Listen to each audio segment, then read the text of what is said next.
All right, guys, welcome to the studio today. We have Dr. Kevin Groth from Groth Dental. Welcome to the studio, Kevin. So I know you're a big mental health advocate also, and I know dental health and mental health go hand in hand. I mean, our teeth are literally rooted in our head. So I know you've been on a podcast previously, and you've done so much. You've been featured in many magazines, and I know you like to talk about mental health. What can you talk about for the audience as far as making that connection with mental health and dental health? Well, dentists in general, I think, have the highest mental health issue out of any profession. Like staggering amount, like highest suicide rate, highest anxiety, depression rates. Wow. Like 5 times more than most people would ever be in another profession that's similar to that.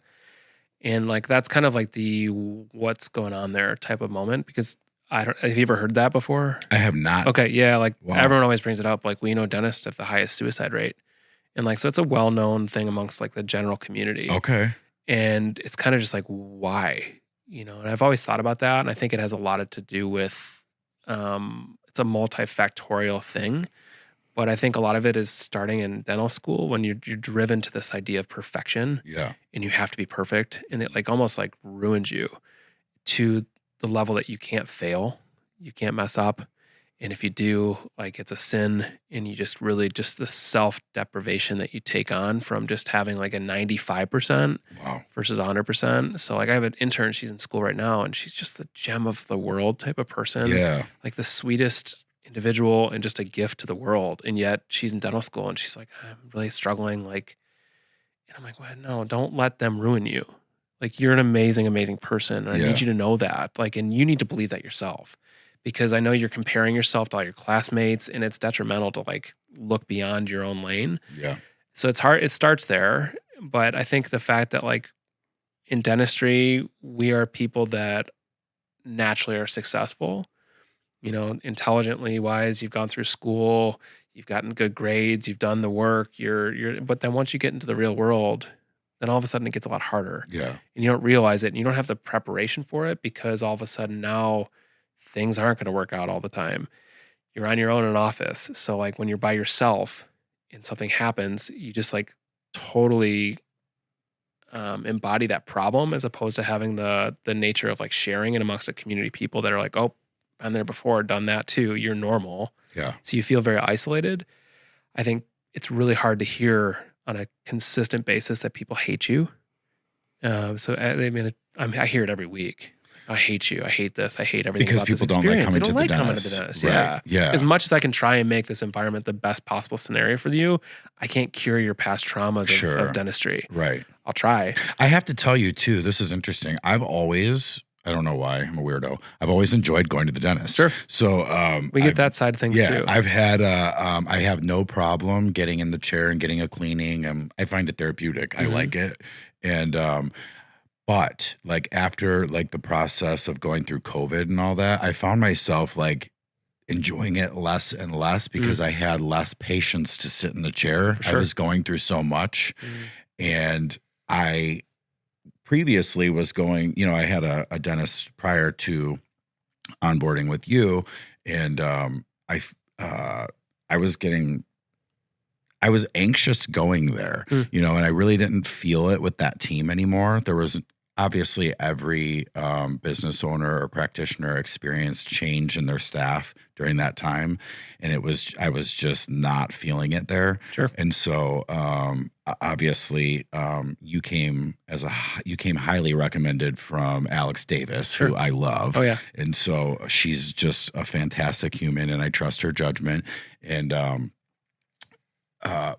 from my first appointment, I had less anxiety when I walked in the door. Wow. Than, you know what I mean? I wonder why. I don't know why. I think it's a lot of all the components. You know what I mean? Where I was going to previously, it was the tone that was set by the staff in the office. It's all of those things. There's an energy that's palpable. Yeah. And I think that's a huge thing. Exactly. And so like when you walk into a place, and like I'm an energy person, so like you can read the room, like my body reads the room. I don't even need to lay eyes on it. I just feel it.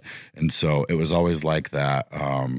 kind of, it just had gotten to that point there at that particular practice.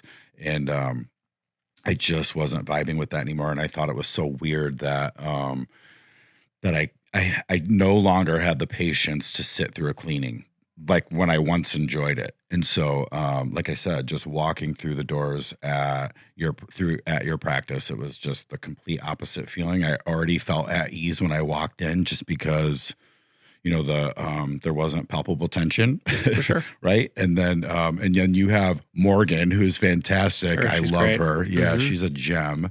I love that beauty. And I look forward to coming in there. And Cool. I think That means a lot. yeah, and it's interesting to hear your side of the other end of those patients that voice those comments to They you. do. It doesn't affect me as much as it affects a lot of other people. Sure. But I think another aspect is that a lot of dentists aren't people. And so if you're not a person that is enthused to connect with people, I think that's a real struggle for a lot Yeah. of them. And I experienced that when I was interviewing for dental school. I would take on these candidates and I'd be like a third or fourth year student and I would ask them questions. But like the first round of interviews were brutal. Now, these people are the ones that at 4.0 aced their test, did everything, resume that they needed, but they couldn't communicate with anybody. Wow. And if you can't communicate with somebody, if you can't connect in an interview setting, like there's no way you're gonna be able to connect in a dental setting when there's already nerves and anxieties there and there's tension. Yeah. It's really hard to do that time and time and time again. It gets exhausting. Well, it's such an intimate experience because you're literally over someone's face Right. with their mouth open for such a long period of time, and your fingers are in their For mouth. sure. You know what I mean? It's a weird environment. Yeah. So to me, it's Relationship building is probably key. it's everything. Yeah. And if you can't do it, you're gonna really, really struggle. Yeah. And so like even my dad, like he got burnt out from it all because he always said it's like hosting a party every day. And he doesn't want to host parties. Right. So to me, it's I like love it's this just one of analogy. those things that he's just like couldn't do it anymore. Right. And I understood it. He said, "You're gonna be a better dentist than I am because you actually like people." I love And that. like guy. I love getting to know people. So Yeah. I think I am very open that I had a lot of burnout, but it was a different experience for me. Yeah. Life hit me hard on so many levels all at the same time that every turn I made, it was just another boulder like thrown at me. Yeah. So ultimately then it became like my son was born and that was hard on us because having two kids and being exhausted on top of that, running a practice by myself because my associate bought a practice, it just buried me day over day over day to the Yeah. point where I just couldn't find a way out anymore. So that burnout just became more of depression, and I'm very open about that. And I think people have all responded differently when it comes to those ideas, but like to me, I'm very open about it. Nobody is exempt. Yeah. And I think you and I connected early on just because I had experienced so many similar hurdles, Mhm. curveballs, boulders, all of it. I was buried too. And I'm a people person. My business is built on my 27 years in the mental health field. Sure. All I've done is work with families, people, psychologists, doctors, social workers, Everything. dentists, Yeah. you know what I mean? Facilitating appointments for our folks to have dental work done. Mhm. It's a struggle working in human services, for anybody, I think. For sure. And I think nobody is exempt from burnout and depression. I too experienced that. Like, COVID, I think everybody kind of hit a lull at some point, Mhm. but I mean, there's been different, even prior to COVID, like you said, your partner early on started their own practice, right? And you probably weren't expecting that. No, And then, total surprise. everything was left on your shoulders, which, you know what, you got through that and you have an even better practice now There's than resiliency probably to before. it. Yeah. Right. Yep. It's empowering. It actually. is, but for a while there, I was so lost and just basically woke up every morning on 2-3 hours of sleep because my son was a baby. Right. And then I have very little energy to spend at work. I exhausted it by the time I got home. Now I'm shoved a kid in my arms and I have to do all the things that I have to be as a parent and wake up and repeat the same thing over and over and over again. Yep. And to me, it crippled me to the point where I think I got COVID in 2022 in November. And that was like kind of one of the worst but best things that could have come from it because I had to work in order to like keep our practice going. But Right. yet now I'm forced to not work because I have COVID. Right. And so sitting back, I remember sitting in our loft with my wife and just broke down 'Cause I was like, I can't do this anymore. Like I'm literally killing myself by just running this rat race over and over again. So we sat there and I think it's very cathartic to just physically release all the tears and whatever's in you. Yeah, absolutely. Once it's out of there, then it's like, okay, what's like, write everything down. So she got a piece of paper and she gave me and I just started listing every single thing within me that was giving me a hard time. Yeah. And just like being able to verbally get that out. Now we have a plan to now it's like, this is our to-do list of things that we have to get through in order to get me to a better place. Right. And That's I literally awesome. fell asleep right after that. Like, I really just appreciate you sharing collapsed. all of this, because that was going to be my next question was, did you feel like you had to hide it from your wife? Like the depression? No. and the So my anxiety? wife saw it all. Yeah. She was terribly concerned for me. Yeah. And she didn't know how to help me. And it sounds like she was super supportive in all the right ways. That's Everything. amazing. Yeah, she's the best She sounds partner I like could possibly a have. huge blessing. Yeah, so she's got me through everything, and I've gotten her through everything. I love that. I love that. I can't wait to meet her. she's I great. haven't had an opportunity to meet her yet, but now that I know that she does interior design and things like that, she seems like someone that would be good for me to collaborate with. For sure. Yeah. She's so talented, but more than anything else, she's really intentional about things. Yeah. So even her design, she's more like into wellness design. Cool. Where like, let's just trigger where the space fits your best energies. You know, and I think it's huge. You know, energies, right? Yeah, so, I would click with her. But we wrote that list down, and then it became, okay, let's figure out the actionable steps to take on some of those items. Yeah. And so once you have the actionable steps, you realize by doing one thing, it can knock off 3 or 4 of those lists. So to me, it just became a huge awakening in me, you know, and then all of a sudden I'm becoming better by taking the steps I need to take. And all of a sudden now my energy's coming back, my feelings are coming back, all the things that come from it. And I mean, shoot, yesterday I had the day off because my assistant Morgan was out of town, and it's really hard to run 2 doctors on 1 assistant. So I was like, I'll take the day. It's fine. You work. And then I was out on my porch, and it reminded me 2 years prior where I literally had to sit on this computer and I was trying to figure out my life, and I was in such a bad place. Yeah. And yesterday I was on my porch just chilling and sitting out there. That's awesome. And I'm like, whoa, this is like full circle. And Yeah. in 2 years, a lot can change. And you don't even realize it. We are on It was a very good similar moment. timeline, because Yeah. there was a day, was it last week or was it earlier this week? I had taken a random Monday off. Mhm. I don't know. I don't even know what I did. Some chores around the house. Sure. Oh, it was Verizon was down. The Oh, day yeah. that Verizon Yeah. was down. Sure. It was interesting because I had so much to get done, and I found it so freeing Got it. to not touch that phone. It's I was amazing. like, oh, the phone's down? Darn. We should have a Verizon's out every Exactly. month. You Right. know, honestly, just like I think that was one of the things I really got away from was to get the phone out of your hands. Yeah. You know, if you Just don't have get the it out phone, of your it's hands. so helpful. Yeah. And it's so much better to be present where you are, and even just sitting for 5 minutes and thinking. So my therapist talked about that too. He's like, I really think you should do a lot more contemplation, meaning just sit and just look outside Yeah. or be outside and don't think, don't do anything. Just let like life hat you. That was part of why I bought the newest property that I have, Mhm. was because it's just over an acre. It's on a peninsula, and so the water surrounds it, and it's all trees and nature. And it was really my dogs that pushed me to buy that property, Sure. because I wanted a place for them to run and play. I love and it. they're Great Danes, and they're huge. And when they run, it's like majestic, and they didn't have that where we were. No. And so, but through that, I found myself doing just what you said. Yeah. And it was like, oh shit, I miss this. Because when you start a business like you have or I have, it's a lot on your shoulders, and everybody's counting on you. Oh, yeah. So like it never ends. It never ends. And that point you made about Got me. hitting those points of peaks of perfection all the time. It's like you want to be the best leader you possibly can for your team, and for your family's counting on you, and you don't want to let anybody down, all the things, you know.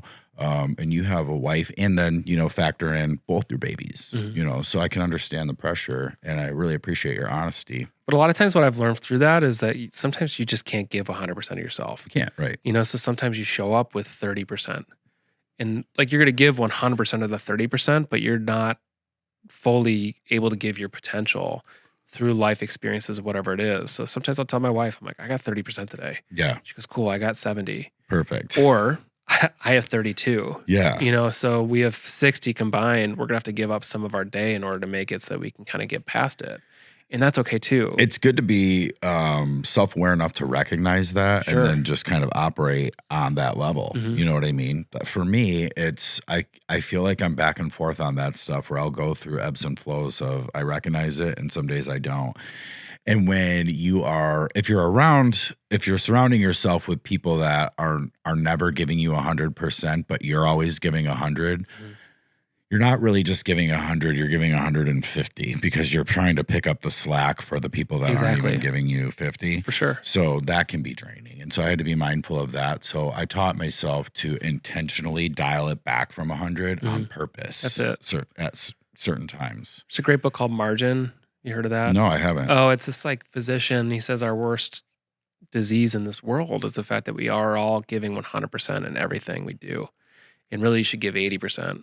And then you have that buffer zone. So 80% of your energy, your time, your money, your spirituality, whatever you do, don't do it to 100%, because then when something in life asks upon you, you can give to that 20%. Because if you're living at peak, you can't give anymore. right, exactly. You just That can't, and makes you're going to perfect collapse. sense. And that's what causes you to get sick. Right. That's what causes you to have these breakdowns Yeah. and burnout and all these things. Whereas if you can dial it back and lower your expectations and know this is where I'm heading, I have the energy to now give where I need to give. That's a great point because I think I shared with you probably when I was in the chair. We were sharing a little bit about our experiences through just kind of burnout and stress and kind of managing your health. I took on through all the stress of everything I was trying to take on all at once by myself. My body, took a toll on my body. So I ended up with alopecia areata. I think I shared that with you, and that's that was completely brought on by stress. It was my immune system attacking my hair follicles, which was like, what's going on here? That crazy? Yeah, I had to start paying attention to that. I had to start treating my gut. So the gut mind health, all of it, it's all connected. For sure. Adjusting my diet. And so I was making intentional changes like I got into fermented foods, brain food. You know what I mean? Sure. A lot of fish, a lot of bone broth, all those things. Was there anything that you found your way into during that time that benefited you? Yeah, so many things. To tie in your point is I had a lot of acid reflux and I had a lot of psoriasis. Like it literally looked like poison ivy at my elbows. Yeah. Which is kind of crazy that your body will manifest this through stress, right? Yep. So to me, my final stretch now is I'm really working on my physical health. So I hired a trainer about 18, 19 months ago. That's awesome. It's great. So he's having me do strength training 3 days a week, some cardio 3 days a week, do the steps, track nutrition, do the macros, do enough protein, all those different things, which is awesome. I've gotten a lot stronger. I have lost 1 pound in that 18 months. And I think it's ultimately I've gotten a lot more muscle through it. So that does help, but I just can't necessarily lose the fat yet. It's because my body was so like primed for that fight or flight sympathetic response that it's like reserving all that still. So now it's like, okay, what do we need to do to release that? And we're going to up the cardio. We're going to get better sleep. Nutrition's huge, and just kind of keep going at this. And I can already feel better. Do you by chance enjoy cardio? I do. I do too. So a lot of people hate cardio. It's very cathartic for me. It's so therapeutic. It's so therapeutic and you feel better. Yes. So to me, it's I love like he said, walk. let's up the cardio. I said, God, let's do it. Yeah. I love a good walk because walking's awesome. Throw on an audiobook or nothing at all and just let your thoughts play out. And it's like, wow. It's great. Yeah. If you're on a good walk like that, I attempted getting into running, but it just wasn't for me. Sure. It's just not for me. Like the knees and the whole, like all the other trainings I do. For sure. I'm just like, I'm going to take my time and use the walk as like a therapy session for myself. Best. Yeah. So to me, I think it's been eye-opening to see that my body's still not quite there. Well, Kevin, you look like you're about 25, so you're doing all the right things. It is coming. It's coming. And I noticed that like the psoriasis is almost gone. I still have a little bit, like you could maybe see a little red, but like it's 95% better. And that's kind of like my... Is that curable? Or is it... So I went to a dermatologist and he said, this is an autoimmune disease that we have to give you all these drugs and all these things. And I basically said, I'm not doing any of that.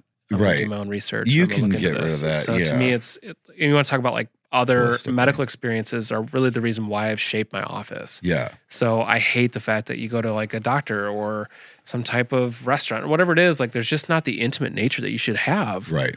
when you're serving people, and that's exactly what we're trying to do, but I think everything's becoming so corporatized now. Yes. And it drives me crazy. I steer away from the meds. When I got the alopecia diagnosis, I had like the best alopecia doctor. He was obviously too good for that practice and Sure. moved on from it, and I Okay. cannot find him. Okay. But the gentleman that actually owned that practice was more med focused, and there is no cure for alopecia. Sure. Like you have it forever. Because I remember I went through a point where I had lost so much hair on the back of my head, on the back of my scalp, that it was coming in circle patches and on my beard. And I had inquired about a hair transplant because I had so much hair everywhere else. I was like, can't we just take it from where I have hair everywhere else? And they're like, no, once you have an alopecia diagnosis, you can't get it. You can't get that. So it was like, interesting. So then I was just determined to grow it back holistically because there's no med, there's no pill.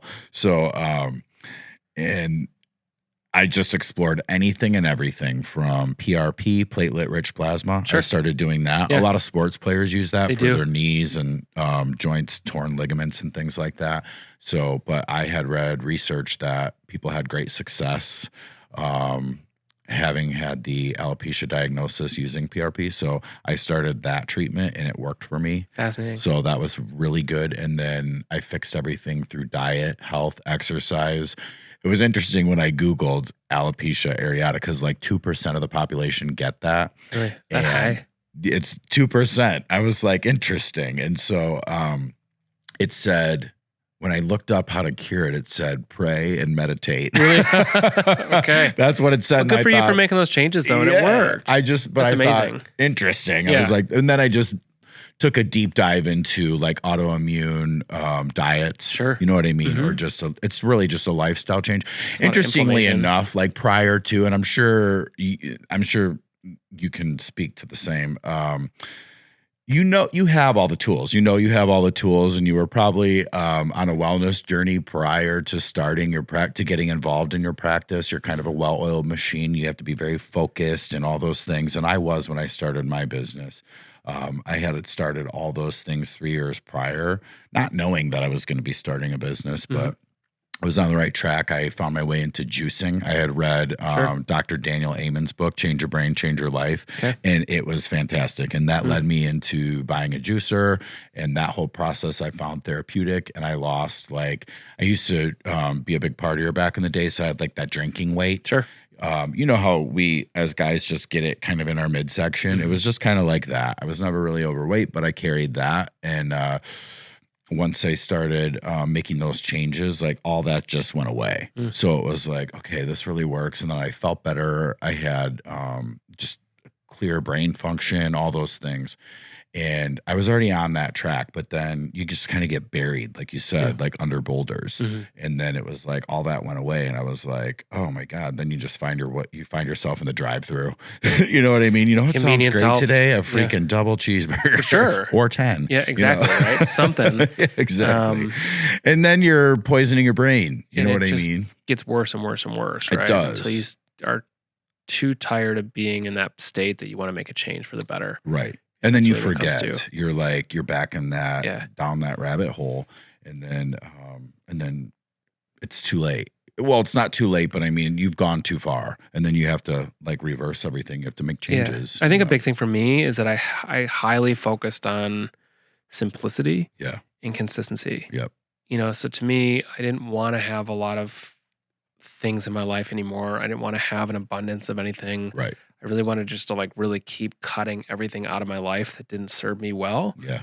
And just kind of keep thinning things out to the point where now we don't really have much that we do or have that doesn't fulfill us or satisfy that. And then the consistency thing is really what I've learned from training is just kind of, you have to keep going. You have to stay on this. And I'm not asking for perfection, but I'm asking for more consistency at that 80% range. Yeah. And I think eventually you're moving in the right direction that way, as opposed to I'd be like 100%, 100%, 100%, and then 20%. Yeah. And the average of that is negative, right? So all of a sudden now, and then you beat yourself up over the fact that you failed.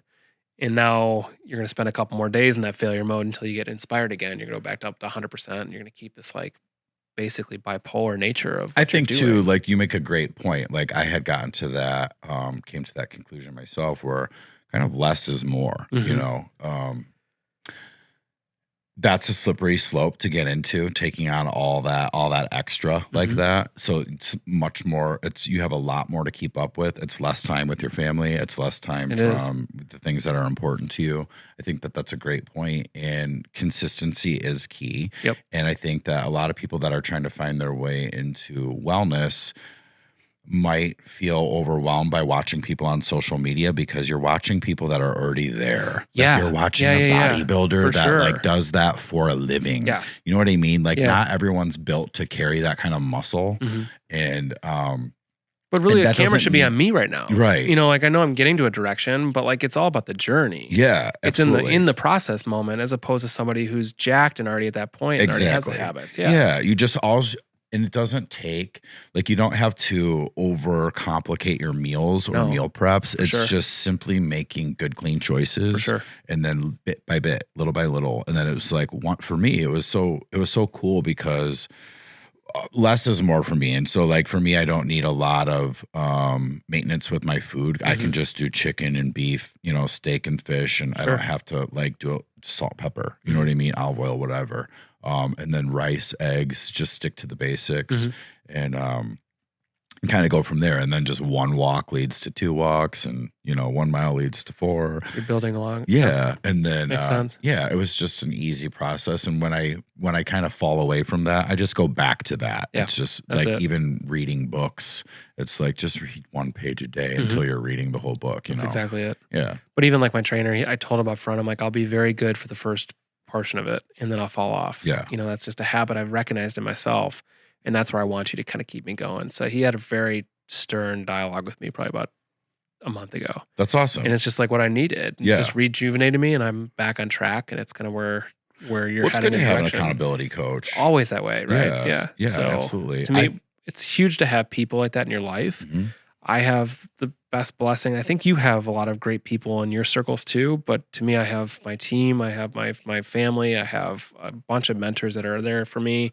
So in those times that I was really struggling, I picked up the phone and called those people and said, I Yeah. need help. Yes. And I have no problem acknowledging that I need help. Yep. You know, because I've been there for those people Yeah. and they came to me in floods and were there to pick me up. And they weren't there to solve my problems, but they were there for me to like sit in my corner with me Yeah. and just say, we got you. You were here for you, Yeah. however we need to be. And and they reach out to me without me reaching out to them, you know, and it's always people looking out for That's you. And good. it's amazing. And Because you can feel, you know, it's just about knowing that you have that support. It's not necessarily that they need to do anything for you, No. but it can be a lonely road. it is. And then you and I have talked about mental health off and on over the, you know, the course of me becoming a patient at Groth Dental.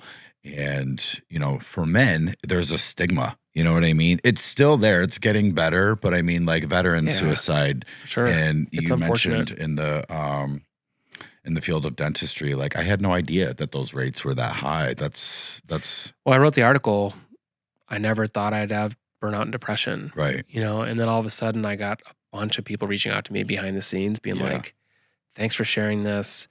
I've been having these issues for 15 years. Yeah. And they're like pretty high up people in this industry that you Yeah. would never expect it. But yet you see them and you're like, wow, they have it all. And then Right. behind the scenes, I now know you're not sharing this stuff, but it would actually be very impactful to share this because it would actually create this community of like authenticity and this is Yeah. who I am. And I kind what of I've gone understand through. that when people of a higher stature don't share because everybody says, oh, you should be open, you should share, but then you're stigmatized and then people judge you once you do They it. do. So it's like this weird double-edged sword for men. Mhm. It's still like that It right is. now. Well, where- I put it out there and they're like, are you suicidal? I said, no, I'm not suicidal. Like, Right. okay, you don't even get it. You know, Right. like you're not listening to me. And that's Yeah. like the problem is a lot of people got offended that I did this. I posted this and they're like, well, how come you didn't even come to me about this? I said, well, you weren't available for me to be able to reach out to you. Exactly. Plus, had my it's not people. about you. It was about You're me. making this a personal issue. Yes. You know, and that's on you. And that's your probably issues. exactly why you didn't go to that person. And you're offended the fact that I didn't feel good to come to you. right. And that's a problem. Yeah. But that's your problem. You can't even have your own like Right. organic emotion about your For own sure. feeling and share, where Yeah. people try to take that away from you by making it about them. That's where it gets funny for people, to Oh share, yeah. you know? Well, I even remember like my team knew something was up Yeah. really pretty badly, and one of them was just like, "You need to be better," which is like the worst thing you could tell somebody who's struggling, Yeah. because I know I need to be better, Right. but I'm giving 100% of what I have, but I Yeah. know I can't give it all. Right. But then the rest of my team's like, "We know you're struggling. You can't tell us you're good. So how can we help you? And you can't give us nothing. Right. Like, you have to give me something to take off your plate. We'll babysit. They took me out to lunch, and those people are still my core people to this day. Yeah. Another, side is not. Right. And to me, I think it's one of those eye-opening moments of like, I took care of the people in my life, and they came to me in such a strong capacity when I needed them the most. And Yeah. that just like, that builds that relationship so deeply. And that's why you see that we love each other in my office, Yeah. because we go way beyond just dentistry. Yeah. We care for people. We really do make an impact on our immediate team, but also the lives of our patients too. And Absolutely. that matters. Yeah. So, And that's felt, I think, Mhm. and not just by me, but I'm sure you get many comments from many of your patients that feel that too. it's fulfilling to connect and care for people on a deep level. Yeah.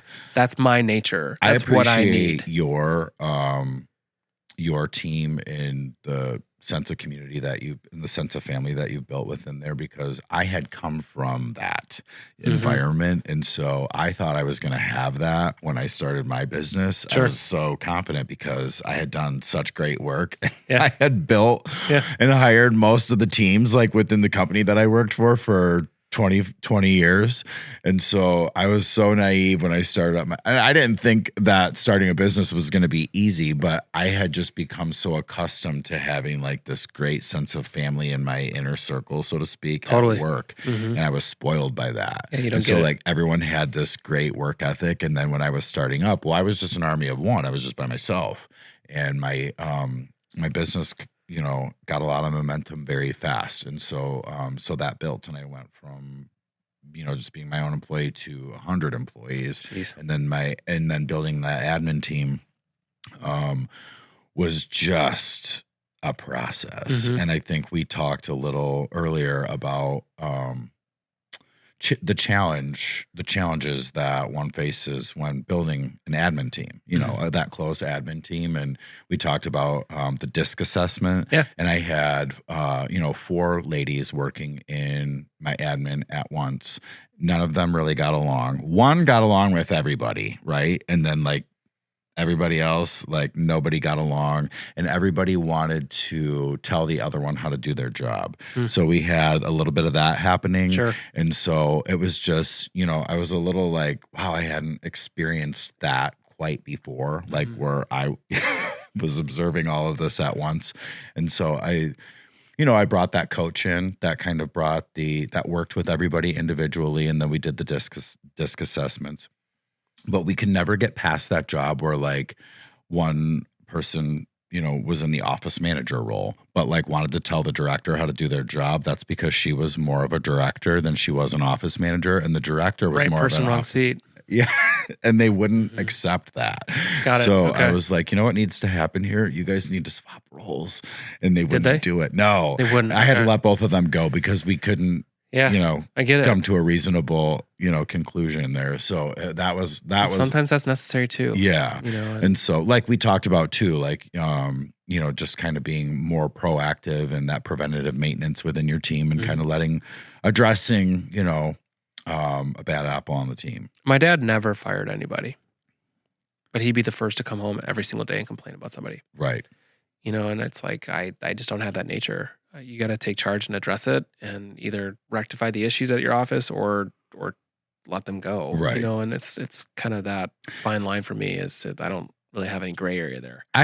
So I think that there's a process. And so like, I'm all for, I run performance improvement plans. I do them for myself. That's It's the kind best. of like a 90-day assessment, but I call it like my ultimate plan as I write it for myself each year. Mhm. is a performance improvement plan. Like, what can I do love better it. for myself this year? And so I do the performance improvement plans for employees too. So like if it's someone that I really like and I really want on my team, but there's some areas that we need to work on, rather than letting them go, I mean, we work on a training process. That's the best part. Yeah. We re-in-service and we revisit some things and like, what can we fix? And so we get on a 90-day performance improvement plan. Sometimes it's less, but typically it's 90. Sure. And so, because I think that that's when you see the greater change over the course of 90 days. And usually those work out pretty well because the person's able to fix, what needs to be worked on. As long as there's trust in there. Right. Right? Because that's like, I can tell my team members anything, and I would say they know that I have the right intention with them. They know they're not on the chopping block. But it's like, let's start making some of these changes here. Absolutely. And they're good with it. Just like my wife, she's highly critical of me. Yeah. She holds me to a high standard, but I know anything she says is coming out of a place of love. Sure. And I trust that. I know it's not being negative. I think it's just she wants the best for me and she wants our best for our family. So it's no different than my office. So when I tell somebody this is what we need to do better, right, they don't take it personally. They say, okay, I love the plan. Let's come up with an action item that we need to figure out, and then let's move forward. And I'm always willing to work on those things with the individual. So I love that stuff, and I'm sure you are too. It's the best. Yeah. It's part about team building. Yeah, and I think that's absolutely. what builds a great culture is that you can improve and you can build from there. But there are just some individuals that just won't be able to do that. And you just sometimes come to And the you end of the say- road. That's hard. So like you never want to see someone go, especially if you actually like the person. For you know what I sure. mean? Like it maybe say they have a problem with tardiness. Like that can be a big one, Sure. right, for people. And so I've run into that one over the years many times. Hopefully that's just a schedule change. Maybe that needs to happen. My team has never been late, That's amazing. like ever. Yeah. I don't remember a single time that anyone has ever showed up to late work. Oh my God, you are Yeah. so spoiled over there. But you create that. I think You've earned it is it, something Kevin. that like you You've do earned find the people, and I'm very lucky that I have people that work with me in that realm. Yeah. But they could work anywhere. Right. But they choose to work in my office. Absolutely. And I give them the perks and the ability and the culture and the autonomy. I think a lot of dentists are also micromanagers. Yes. Which I hate micromanaging. I'm not a micromanager Terrible either. micromanager. And micromanaging comes just from a lack of trust that you have people around me that can do the job. Yeah. And I trust everybody. And I Exactly. say, hey, I'll oversee it, but like you're talented. By all means, take it and run. Exactly. I'm And the it's same. huge. I'm not into micromanagement, and autonomy just really gives a person Maybe the you aren't a opportunity C. to be accountable. Maybe you aren't a C. I don't know. Like On the disc thing, I don't know. disc assessment. You might be a chameleon Yeah. that way. But I feel like everyone, to get back to the disc thing, is that we all have these baseball cards at our Yeah. office that are basically just your stats. And this Right. is me. This is my disc assessment. This is my Myers-Briggs assessment.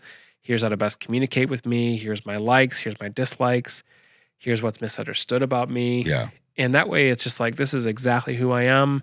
And I'm not going to fake that anymore. Because to your story with the four women that were in your crew, you know how much energy it takes to fake being someone you're not? Right. Exactly. So I was at a dental office where I loved it. It was great, but it wasn't me. And I had to put on this persona. I had to be somebody that wasn't. And it took so much energy. I always think of it like it's a rubber band, and you're stretching that rubber band, and at some Yeah. point you're going to snap. Yeah. Whereas if you are yourself, that laxicity is so comfortable because you could just be yourself. I and had that's what a I lot want of- in my culture. Yeah, absolutely. Well, I feel it over there. I had back to the four ladies that I had on my team. It was interesting because each lady, with the exception of one of them, who's still with me, but the others, everyone was so manipulative in the way that they would always want to get me by myself to, kind of talk about the other one. Interesting. It was a lot of that, playing each other against each other, but I can see through all that. So, Yeah. you know what I mean? Got it. I'm Yep. super intuitive and I know when that's happening. Mhm. So obviously, like I said, preventative maintenance, and I make changes sooner than later. it. But I took every step as a leader to make that team work because I couldn't, you have to step back and you have to look, okay, is this really what's going on? Like trusting your intuition. I'm like, there's a fine line between paranoia and intuition, right? Like, am I sure. just being paranoid? Are they all just trying to set each other up? Like, Yeah. it seems like just really negative culture that's happening here. And I'm like, I don't want to just overreact. So let me just take a step back. I brought in that coach. You know what I mean? He worked with each one of us, including me individually, over the course of like a few months. And I paid a lot of money for that. And so I was that invested, you know, and I did it right along with everybody. And then I think I mentioned to you that it was revealed that all but one of the ladies were lying on their disc assessment. And Crazy. it was, you know, he spent enough time with them to call that out. Mhm. And so each person like revealed that during his interviews with them.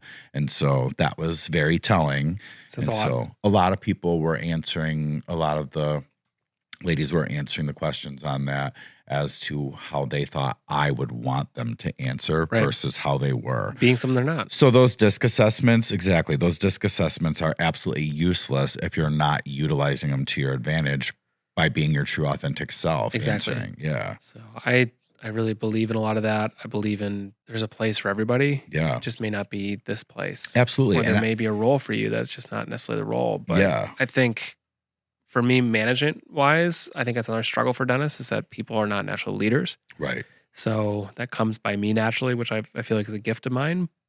I have other issues, but like leadership is in me. And I love that, but I wasn't a good leader up front. You know, initially when I came in the office and I had all my dad's team, I was a horrible leader. And Well, I think you had need big to, shoes to fill. Well, I think it's just I had a lot of directives that I wanted, but I remember coming to a meeting and had like 30 things that we needed to change. And I said, we need to get all 30 of these things done. And here I am, this like 2-week out dentist telling somebody who's been in the job for 35 years how to do a better job Right. and telling them they're substandard. Nobody likes change. No. And it's just like, oh my gosh, like I cringe at that. And I think it's important to see those things because you have to experience the failure of like, I failed as a leader there, you know, and to me, then it's a learning lesson that you can kind of stack one another and to the point where I'm a much better leader today through the trials and tribulations I went through in the past, just like you did in that moment. I think it's interesting that you feel that you failed. I don't see it that way for you, but No, it's just I didn't do well. I know what you mean, Right? But So, like, I if know you what you mean didn't because do you're well- just being critical of Yeah. yourself. But I wouldn't say that you failed. I think because we've really walked a very similar path. So after I left my place of employment for almost 20 years, I went and worked for another organization for 2 short months that it didn't end up working out, but I had to do the same thing. Mhm. And so I was coming into that organization and it was all on me to make all these changes with all my experience that I had coming in. Sure. And I was not well received. I was very well received by the folks that hired me because they knew my reputation and that's why they headhunted me. Mhm. But working with that team in an already established company that had been in, I think they were already, maybe 4 years running as a team together. Mm. And then so like new guy come in and then I'm the one that has to implement all the change. That's gasoline on a fire. Yeah. I thought at one point like, wow, I've really failed here because I'm not able to implement this change. They were so resistant, but they were never going to accept me there. Sure. So there were other cracks in the foundation at that organization that I wasn't aware of that were just completely out of my hands. Mhm. But I did feel like I had failed at one point during that time. But, you know, like I said, I had come to the end of the road just 2 short months into that experience before I started. I was like, okay, I'm paying attention to the signs here. It's Sure. time for me to start my own organization. Intuition. Yeah. And so, but I can appreciate, you know, how you felt like you potentially let yourself down in. I love that I did. Yeah. You know, to me, because I think you it's learned. just you're taking action, which a lot of people Absolutely. don't do that. Yeah. I love the fact that I've had fallen several times in the last couple of years Well, it because I'm a taught different you. man now. Absolutely. I love it. It taught you how to work through with Yeah. those people too. So I don't regret the 2 months that I was at that Yeah, other it shaped organization you. because that was very eye-opening about who I am as a person and who it led me to be as a leader. Where you could have been 20 years at something and not change at all. Absolutely. And I was that's very even lucky worse. in the fact that with my other organization too, that I had constant growth. Mhm. So like I was always on the leadership ladder. So I never got stagnant with anything. So I was there for 20 years, but it was an entire growth process the entire time. Interesting. So that I was so blessed and so lucky for that. So very exciting time in my life that nothing ever got stagnant. And I was always like thirsty for the knowledge. So it was good. And I still am. So For sure. being stagnant for me, not good. No Yeah. one should be stagnant. You Right. know? And I think one of your guests in the previous episode talk about like you should be cringing over your previous self, and I do look back at my 2020, 2021 version of me, and I'm embarrassed by that guy, A little and bit. it's fine. Yeah. I'm not embarrassed, it's an aggressive term, but like, Sure. it's just something that I was doing my best back then. And now I'm seeing it from a different perspective. And I love that I'm a better man. I'm a different man. And I Yeah. hope 5 years from now, I'm looking at this dialogue thinking, oh, I Yeah. thought I had it all then. Well, you're a strong And person, it's so it like, takes a cool. lot to pull yourself out of that. Mhm. You can talk about having, the support and the people that showed up for you, which is fantastic and that's Mhm. amazing. And, God bless those people. But really, you're the one that did the work. You know what I mean? It comes course. from you. You Mhm. pulled yourself out of that and can't, help but commend you for that because I've done the work myself. I know it's deep, I know it's dark, and I know it's tough. And yeah, Well, I'm this just, is what I love about what I do, is that I get to know people, and this is why we connected. yeah, And I lean heavily into my patients about just establishing that relationship, because it gives more fulfillment, and I get to know you. I get to yeah, know the depth of you, and we connect on so many levels. And absolutely. truly, I've only really had one patient of recent that I have done work on them and I've not connected with them. And it made me uncomfortable because I started really disliking the guy Sure. midway through it all. And but every single other patient of mine, it's been like, So I've had that just too. Isn't that an awesome. interesting experience? Yeah. Because I also had to realize that I don't have to like everybody because I'm Right. a people person, For much like sure. you. People are my business. I'm Mhm. passionate about relationship building. And not everyone has to like me either. So like when you're like a Totally. happy person Yeah. and like you're into mentorship and all the positive things that come with being in a leadership position, um, that rubs some people the wrong way. Mhm. They don't like you because of those reasons. Totally. And I had to accept that too. Mhm. And so that was pretty tough. And then it was just interesting for me to get around the company of people that I didn't like. I was like, "Oh, interesting. Yeah. Mhm. You don't have to like everyone. That's okay." I think that's a big thing I've learned recently, and it's not a midlife crisis, but it's an awakening, I guess, Yeah. of me and an understanding of who I am. But Yeah. for much of my life, was always seeking external validation. Yeah. So I always wanted these higher people to praise me or acknowledge that I'm doing what I'm doing, and it built me up, and I kept leveling up. So as I've gone through the industry, I've gotten some very kind praise from a lot of very high up dentists, Mhm. and I fueled myself on that. And when all this started crumbling and my world started collapsing, I realized, like, those things don't matter. It's about how you feel about Right. yourself, and it's about what you do internally to make yourself feel significant and you're proud of the things that you're doing, as opposed to someone And telling you how great you I'm are. right there with you right now too. And I think that it does feel pretty good though when you get that validation from people that you look up to Yeah. because there's nothing worse than being disrespected by somebody you respected Mm, or that you sure. respect. And I had that too. Oh And boy. so like when I was starting up my own business, it was a journey and I had been in the field, like I said, for already 20 going on 20 years. And there's people that want to see you succeed. There's Mhm. people that don't. And it was really hard as a young person. And so you too, you kind of when you're coming up, you talk about your mentors and people that were ahead of you, that validation meant something to you. It meant something to me too. And Mhm. although I know, like we know now that we've come farther down the road, that it's your own validation that's the Yeah. most important. But man, there's something to be said for a mentor that you respect that respects you and tells you. And Totally. mine, I have a great mentor, Mike Vincent. He comes and stays.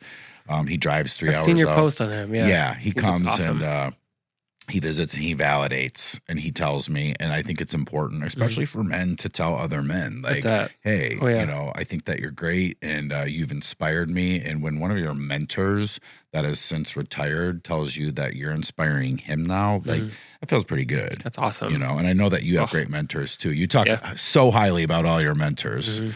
I think that that's great. And it's great that you have them because I think something that I want to encourage people to, look into as far as this podcast goes is seeking out mentors. Mhm. Like a lot of people don't know where to look. That's another gift of mine, is I collect them. Yeah, and me Like, to too. me, it's just, and I know you do because you talk about them in the same realm, but I seek them out and I don't let them go. To me, it's one of those things. I somehow grab their attention, And then I'm very vulnerable and I ask a lot of questions about how I can get there. So I think if it's a young person or someone seeking mentorship, like grab onto these people and then get the advice and then follow through with that advice, Yeah. and show that you're willing to put the work in to get better and then come back to them and say, I've done XYZ that you said. What else can I do? Because that actually inspires the mentor because now they feel like they're impacting somebody and they're seeing themselves in your shoes because they've been there too. And then it just becomes something where once you start inspiring the mentor, then you've got them hooked. And the You can mentor is keep willing it to give you going. more of themselves. Oh yeah, it's the best. That's fantastic. So I'm a huge proponent of that, and I think it's something that I think a lot of people though say like, "Oh, I don't have a mentor." Like, well, you're not doing enough to get one. Right.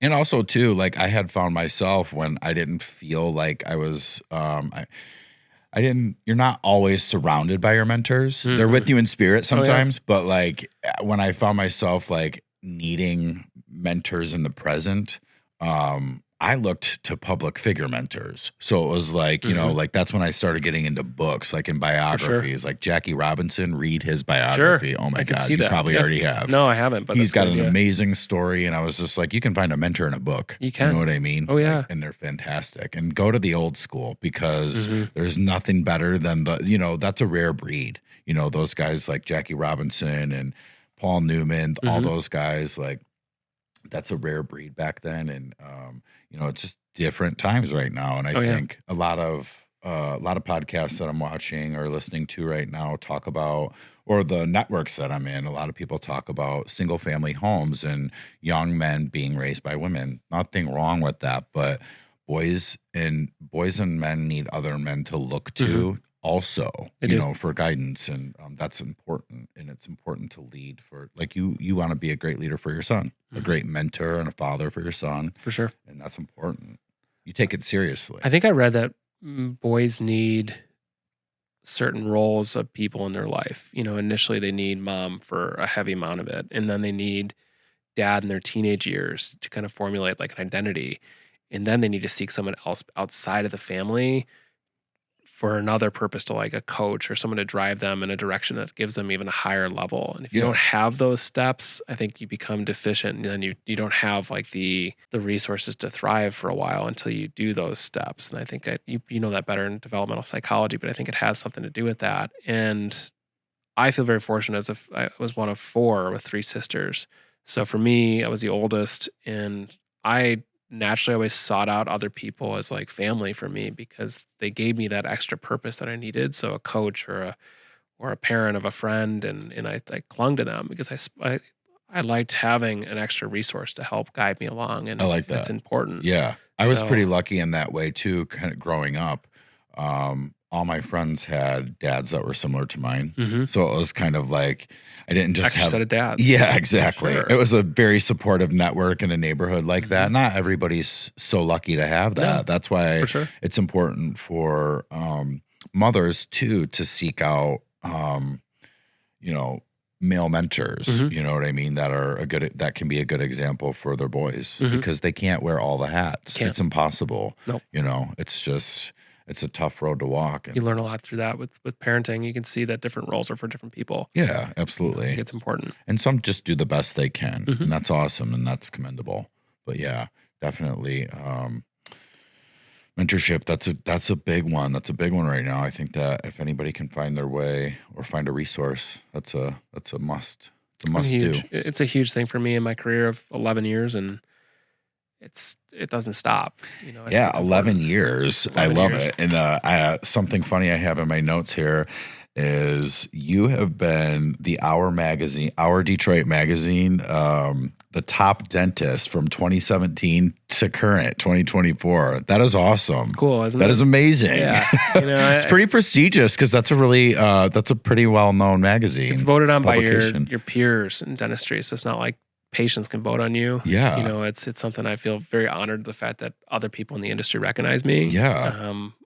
But to me, it's just I put in a lot of work. Yeah, I think it's something you've got over a decade under your belt. Yeah, I'm proud of that. And I've had a lot of mentors that have supported me through that, though. And I think it's something that I'm not here without them. Absolutely. And I always want to give recognition to those that have supported me through that because that award isn't just me though. Yeah. That award is my team. Yeah. That It's a- Morgan mostly. Morgan, exactly. You know, like, but I mean, Kristen, Denise, and Dakota, Yeah. and Allison, and Natalie, and to me, it's they are my people, Yeah. and so my name's on that thing, but it is every single one of them that's been there, and we have a phenomenal office, and I think one of the cooler things is we do patient gifts, or not necessarily gifts, but like we're sorries or whatever it is. And to me, I think it's so fun when something happens to a patient that gets surgery, and all of a sudden I look at like Kristen, she's like, I already ordered them cookies, you know, or I Well, did that was you know? amazing because, So- as you know, my Great Dane Frankie passed Mhm. away, and I took that pretty hard. We actually had to reschedule this podcast. Yeah. We weren't able to get to it until now, and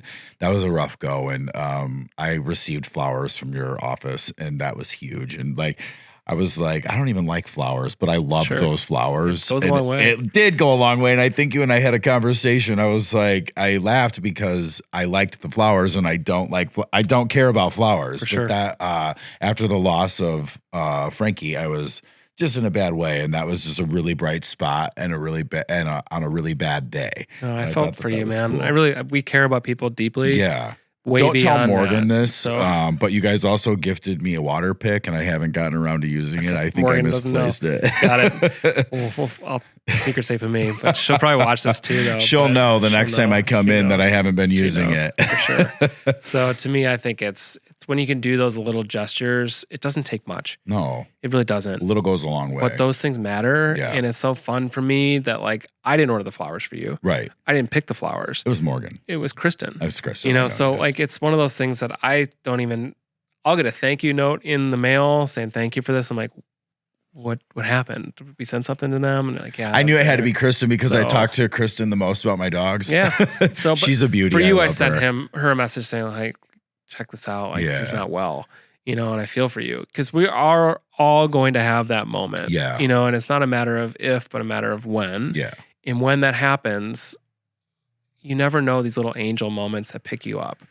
And It's true. come It's out so of true. the blue. And it's Yeah. to me, I think I would love for us to be that resource because sending a thing of popcorn or a flowers or a thing of cookies, like those things Why did I go get a long way. Yes, you just hit that. I got some popcorn from you guys too, and I thought that's clever marketing. Yeah. To send popcorn to your dental customer. Do it because- all. yeah. You know, it's so fun. It's so I'm cool just to us that we teasing. do that. So Right. to me, It was it's- caramel corn you guys sent me, and I was there we like, go. "Oh, they're trying to get me back in That's for it, another exactly. cleaning." Job support. Yeah. But to me, it's something that like I think it just goes way beyond what we do. Yeah. And Oh, I think absolutely. you're not going to find another physician that does that. I'm You're a not gonna find serial another dentist gifter, that does it. and Yeah. so, but I'm not someone that is ever on the receiving end. Mm. I have got to tell you that. So, like those, when someone gives me something, I become a little overwhelmed Cool. because it's touching. Because I just don't get. Yeah, I just every now and again someone will catch me off guard and give me something, and I'm like, oh shit. Those are the moments cool that are to the get best. something in I return. love the moments that catch people off guard. Yeah, yeah. That stuff matters. Yeah, no, It it's does. good. That went a long way with me, and I think it's so cool. Congratulations, number one, on 11 years. That's huge, and obviously, congratulations on 2017 to 2024 top dentist. I mean, that's so cool. Thank you.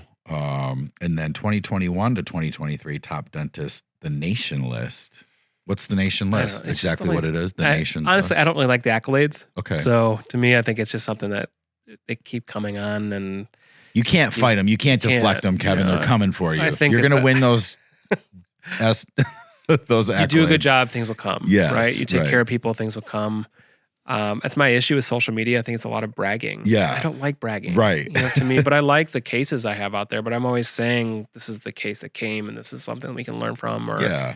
But it's so hard for me to share this stuff. But I also know that it can inspire people. Right. And that's all I'm about is trying to inspire people. Absolutely. And to go through all normalize of that. things, right? And Yeah. I think that's huge. So when you actually have a platform that you can share and promote, you know, it's huge. So Yeah. I'm all about those things. I know you're not about the accolades. I'm not either, but you know, it never hurts to be recognized, and No, always feels good. Yeah, it does feel good. And then the 2021 Incisal Edges 40 under 40. Yeah. So that's like the dental industry's 40 under 40. Yeah, you get nominated by someone in the industry, and then they pick, 40 people under 40. Cool. So I got it. Which is great because years ago. you look 25.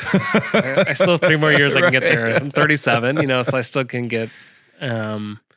I still have time, but that was one that was huge for me, and Because it's a peer voted for you. But it like also your was the peers. beginning of my struggle. Yeah. I think that almost put me over the edge with a little bit of the ego, Yeah. thinking you are something. Right. And getting that recognition almost was like the starting point of it, which I can see that now. And I know in that journey, that's like, oh boy, Right. it's a slippery slope there. Yeah. And then I got invited to like it's not a secret society, but it's like an invite only big deal kind of conference in dentistry. So Yeah. you go there in Chicago in February and it's the worst time of year to go, but it's a big thing that I always wanted to get invited to. And I got invited that year too. But then like my world collapsed and my identity now shifts. And I thought it was going to be something huge for me to go to. And I got there and I realized it's just a bunch of egos. Yeah. And I realized there's just a bunch of people that think very highly of themselves when the reality is you have 500 people in this room that are all dentists and not one single person's recognizable from the outside. We're nothing Right. in the grand scheme of things, but the amount of ego in that room really disappointed me. And it's like, I couldn't get out of that room fast enough. Yeah. I would love to go back again because now I'm in a better place and I can understand some things a little bit differently. But that was a turning point for me too. Just be like, okay, I need to reset myself and I need to take some time to really kind of re-identify who I am and what I stand for, because this was the goal. Well, it's interesting when you get into a room like that and your body picks up that energy, because I had a similar experience and I was like, interesting. Mhm. You like had this weird shift Mhm. of energy where it was like, wow, all my thoughts and priorities have now shifted. Once you've like, For sure. you get to that, oh, I've arrived, but I want to leave. That's it. So even my mentor, I saw him in that room and I was so fragile, like so fragile. I wanted to just like grab him and be like, you got to get me out of here. Yeah. And I was very close to that moment. But then 2 years later or 3 years later, we were at his lake house recently and he said he left that organization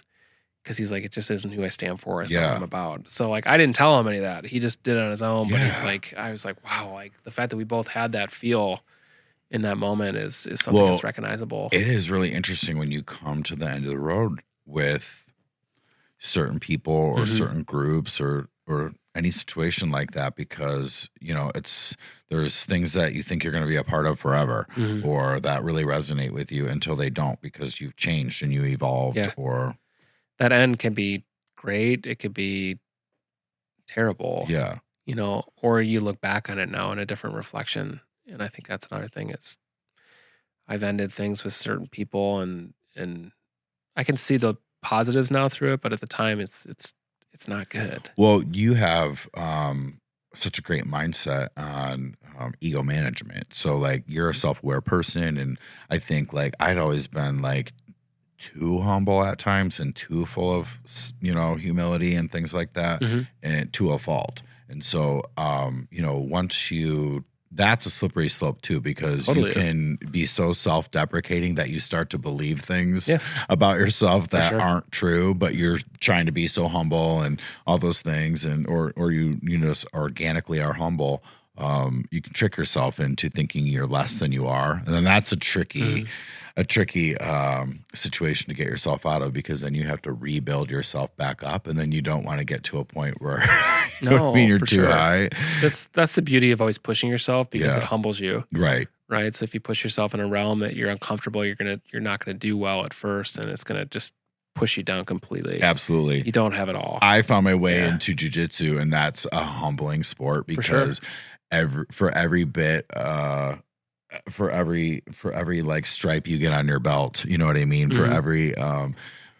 For every win, there's a loss, because it's so humbling. You know what I mean? You're starting from scratch again. Someone's always going to come in and get a submission out of you. Like there's It is. always a bigger guy coming down, Sure. or just someone faster, It's stronger. great. Yeah, I mean, that's a great life lesson to understand. absolutely. It I is. think it's the ego thing is huge. So I always wanted to like speak and educate in dentistry. Yeah. That's a gift of mine. I like teaching. Yeah. I'm naturally that way. But as I got thrown into that realm, I quickly realized a lot of the industry is not what I expected it to be. Right. And a lot of the educators are just self-fulfilling egos. You should get on the public speaking circuit. I think it'd be great. I don't want to travel. You don't want to travel. So the season of my life right now Yeah. is I'm home with my kids. I'm Yes. home with my wife, and that's like my thing. We could always do it locally. But I think getting into public speaking would be a dream of mine. Yeah. That's gonna be the second career. I'll probably wrap up dentistry after 20 years or so, and then venture into something else. Yeah, And I could that see would be that. my kids will be old enough at that point, and I would love nothing more than to be in some facet, and I'm not identifying what that is right now. Yeah. But during my crisis moment, my wife said, like, you don't have to do this anymore. Like if you could do anything else, we can pivot. So if dentistry is not the thing, what is it? And I could not name anything better than what I have right now. Great team. I have a great career, professional office. Like everything I want to do is where I need to be. But I also realize that it's something that in the future I'll pivot. And I think that's Well, cool. if you ever decide to give up the practice, you always have a seat here at the Inner Circle. Perfect. Yes, I can see a whole co-hosting That'd be good. thing going I'm on. in. Yes. So we might have to do some of that just far because. from me. It's 6 minutes away from my house. Exactly. So it's perfect. You could that do way. this and run your practice. And I could talk to you forever, which exactly. we have, right? I know. So, which is in dentistry, it's a problem because if someone came into my office and assessed me, they would say you're highly inefficient. But I would say this is not how I run my office. Exactly. I like talking to people, Exactly. and I'm never going to get in trouble by having too much communication with somebody. Yeah. Because they trust you. Exactly. You build a communication it's relationship, and that's building. all it's about. Absolutely. It's So, trust. and And you I- have great bedside manner. And I can tell you right now, like when I went through the bout with the alopecia and I had that great doctor, I mean, like we were like brothers. Like we had like really connected. And I took it hard when he left, but I knew he was better than that place. And so like there are bigger and better things around the horizon for that guy. I just knew there was. You should find him and just reach out and say you mattered. Yeah, I know. His name's Dr. Jason Evans, and I want to get him on my podcast. Yeah. And so he was great. And so like since then though, like I have not found outside of you another professional in the medical industry that has had that. And so like that was just so cool. I thought that that was a really rough time because also COVID had happened and everybody was just everything was out of back. Yeah, I get it. Yep. No, it's unfortunate. And it goes back to how we put people in those schools. Yeah. Those schools want to have the highest grade point averages. What you have can't be taught. No, that's not statistically anything that matters to the schools bragging to their we have the highest grade point average accepted. We have the highest test scores. Like that stuff doesn't actually make a difference. Right. In fact, it's probably making a less well-rounded person that's not going to be as good of a doctor or a dentist or a chiropractor or a physician, whatever it's going to be. I think the statistics should just be blown away and just say, why are you here? Yeah. And what do you want to do with it? Right. Let's give you opportunities because you may have a lesser GPA, but that doesn't really define you. Yeah. Because you're going to be a phenomenal dentist or a phenomenal physician because you care about people. And that's really the gist of it. Yeah. You're making all the right moves. I think you're doing everything right. Thanks, man. So what do you think, what would you say are some of your favorite mental health hacks for just optimal performance? And I think being outside is a huge one. Yeah. I think walking outside is huge. Yep. I think walking with a person is even better. I walk with my wife a lot, and we always come back either with a great dialogue, feeling better, feeling more refreshed, enthused. Michigan gets really hard here. Yeah. Right? So like my son, when he was a baby, he would do so well outside. Even it could be 4 degrees outside. I would just have a little cover I would put over his stroller. I'd be miserable because it's 4 degrees outside, but like I'd come back with so much like moxie because you went outside and it was 4 degrees. Yeah. And he behaved so much better outside than he did inside. Interesting. So now he's a far better behaved kid. Now I want to bring him home and now our life gets a lot better. So I think outside is huge.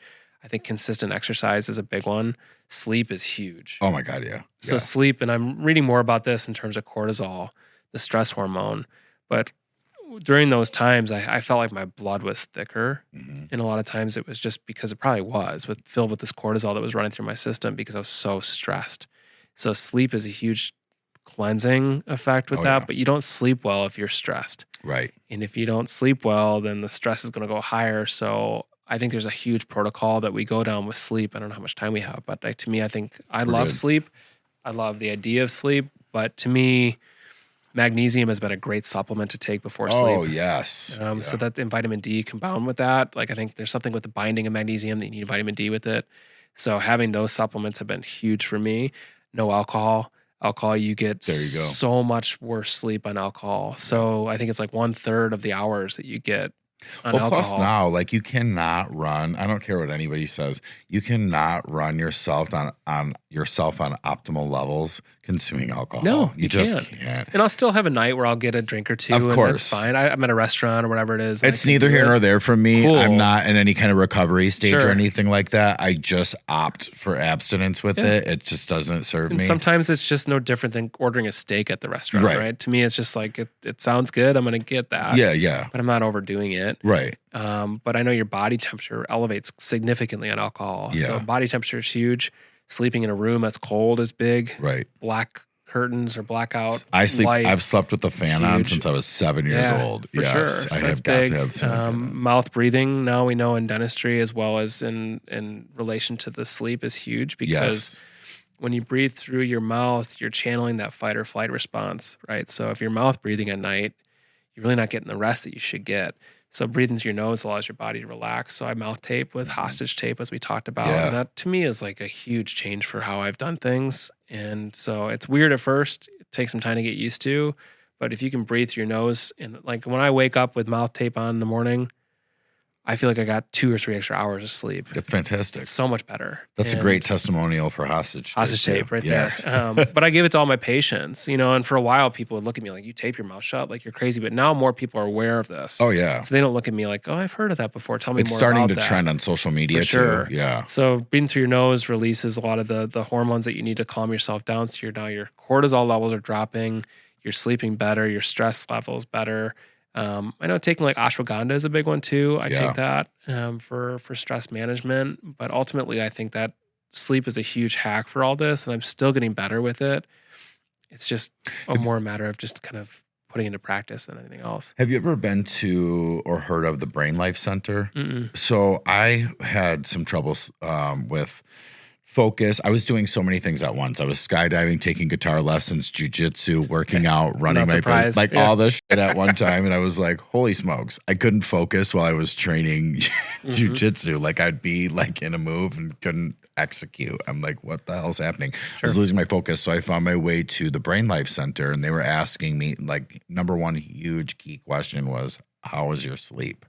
And so the Brain Life Center, I'm going to have them on the podcast, but I have information for you on the Brain Life Center. But you go in and they teach you, like some of the things I did with them was box breathing, if you've ever heard of box breathing. So you would go in and you would sit in a gravity chair, and they would put the scalp sensors on, and the scalp sensors would cast your brain activity up onto the screen, and it would do a mirror. So like your brain would kind of correct itself through mirror imaging. Pretty neat. And then you would do that process, and then you would watch, you'd like pick a setting on like snowy mountain cap or Hawaiian beach or something like that. And then you're kind of watching it. And then like there's a whole process that you go through. And then box breathing was part of it, where it was like 4, 7, 8. Yeah. Like you're holding in, like hold in. Yeah. I know breathing in for 4, holding for 7, breathing for 8, or breathing out for 8 is like a really good rhythm to get your body in that. So you're doing that for like 5 minutes. It's like a whole process, but there's more to it. But like sleep was the key piece for everything, the key tie-in for everything. Yeah. Well, I know like my short-term memory was severely inhibited during that time of stress. And it's because if you're not sleeping well, you're not getting to the restful state of your brain, which I forget which part of the brain it is, but your short-term memory is affected by that. Got it. And it's interesting how like I could see a patient a week ago and I would have no memory of that patient.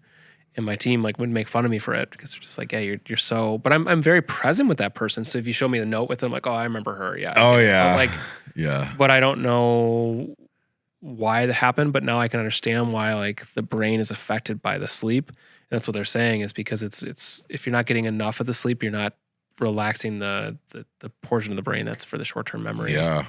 Brain fog too. Like that's huge. Huge. Like brain fog. One of the things I do to combat that is a peptide called C-Max. Have you ever heard of that? I've heard of it. Yeah. Yeah. I swear by it. Okay. That's a great peptide. Interesting. Yep.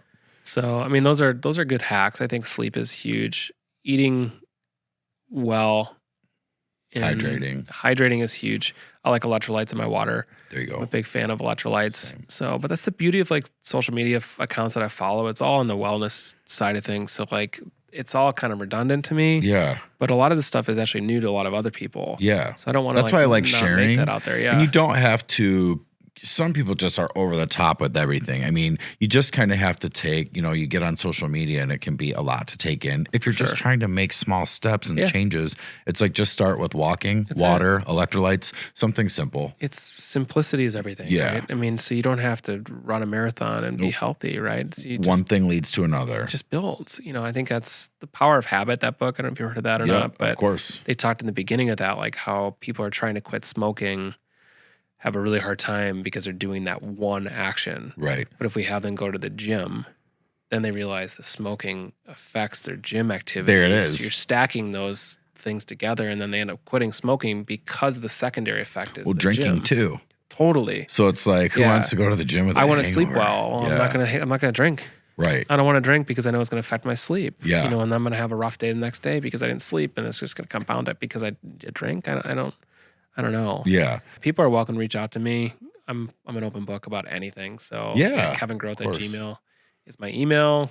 Dr. Kevin Groth on Instagram. It's DR, not doctor, but I love it. You know, I love just helping people. Like if I can channel one single person on this, just like the other podcasts I've been on, I still keep in touch with a lot of people who've reached out afterwards, and it's so fun to me to see like the impact you can have. On and I know that we always have like good chemistry, having conversations, and we have a passion for helping others. And just while we've been sitting here talking, well, it's like every time I see you at your practice too, like I have a ton of projects that just I'm flooded with that come to mind when we get chatting. I'm like, God, we can collaborate on so many different things. For sure. It'd be so cool. And you're so local. So yeah, we're definitely gonna have to get together for a little mini mastermind. I'm in. Cool. Let's do it. I'm so happy that you came out today to the studio. And it's a pleasher. Thanks for having me. Yeah. I love this stuff. So I do too. So is there any topics that you want to touch before we wrap up? I think we've covered everything. Yeah. We had a lot of good topics today. So yeah. All right, guys. Thanks for joining us in the studio today. Don't forget to click like and subscribe. That's a wrap.